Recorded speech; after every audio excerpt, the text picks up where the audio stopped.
Welcome. Not everyone might have heard about the Indian pharmaceutical company known as Chemical Industrial and Pharmaceutical Laboratories or CIPLA.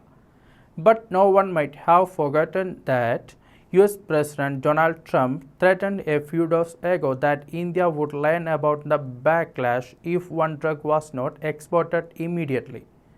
Trump said he was aware that the hydroxychloroquine used for the treatment of malaria, lupus, and arthritis could also be used against coronavirus.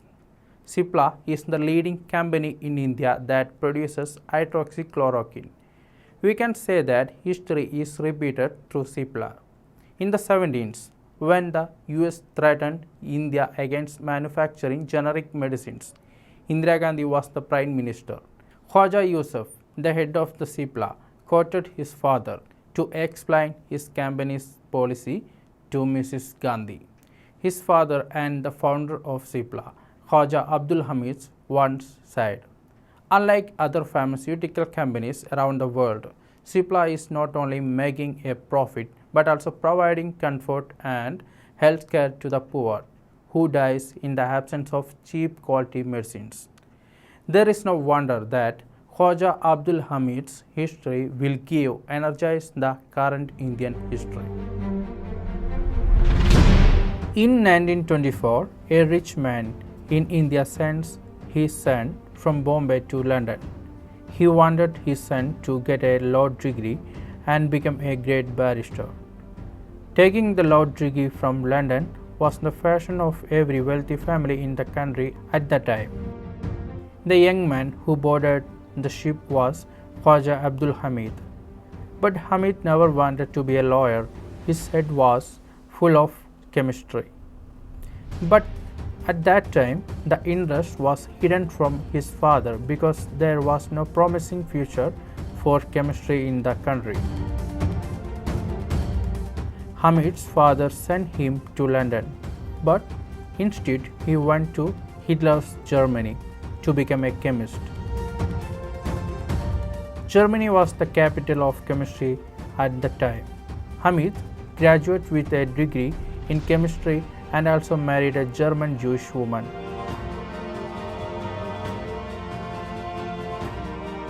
By that time, Hitler's racial argument had begun to engulf Germany. The scream of hatred and acrimony were everywhere.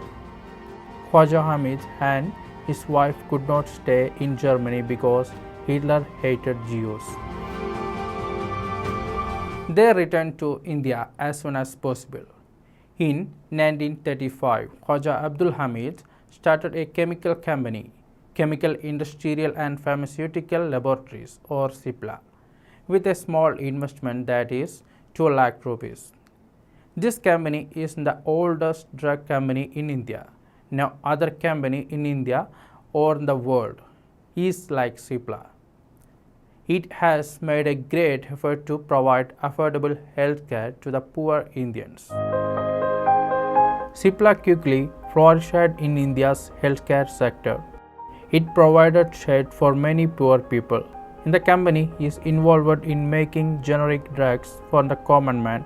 Cipla's laboratory has developed not only medicines for malaria and tuberculosis but also other respiratory ailments, cardiovascular diseases, diabetes and arthritis. Company started gaining international attention.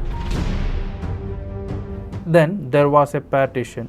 Muhammad Ali Jinnah invited Khwaja Hamid to Pakistan with great offers. However, due to his close ties with Mahatma Gandhi and Nehru, he refused to go Pakistan. Years passed. Khwaja Yusuf, the son of Khwaja Hamid, became the head of the company. He was a chemist with a degree in chemistry from Cambridge University. During this time, Cipla began manufacturing generic drugs, but suddenly America came out against it. US asked to India proceed against Cipla for patent infringement. But at that time, India was ruled by a woman with grit and courage. Prime Minister Indira Gandhi did not buckle before the threat of America. She stood with Cipla, and India has rejected the US order to stop producing generic drugs. Moreover, the government of India has amended the rules so that generic medicines can be made for the poor people.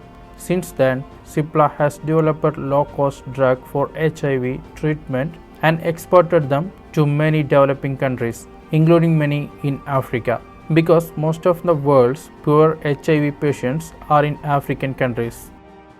COVID has been confirmed today more than 200 countries in the world. Only in India you will see a group of people pointing their fingers at innocent people and holding them responsible for the spread of coronavirus. Spreading communal virus in the land of Gandhi, Vivekananda and Buddha during the pandemic is in such a way that even coronavirus gets ashamed. On this occasion, Indian secular mind should share the memories of Khaja Abdul Hamid, the memory of the historical gesture that a Muslim who started a pharmaceutical company in our country for the poor who die due to lack of proper medication will be able to embed a communal virus. It won't be wrong if we employ Khaja Abdul Hamid's history in order to replace the present distorted and devised Indian history with real one. How many of us are familiar with the fact that the aspiration and vision of countless such Khaja Abdul Hamids will be a great inspiration to the millions of Indians who want regain sanity and tolerance of the great ancient land.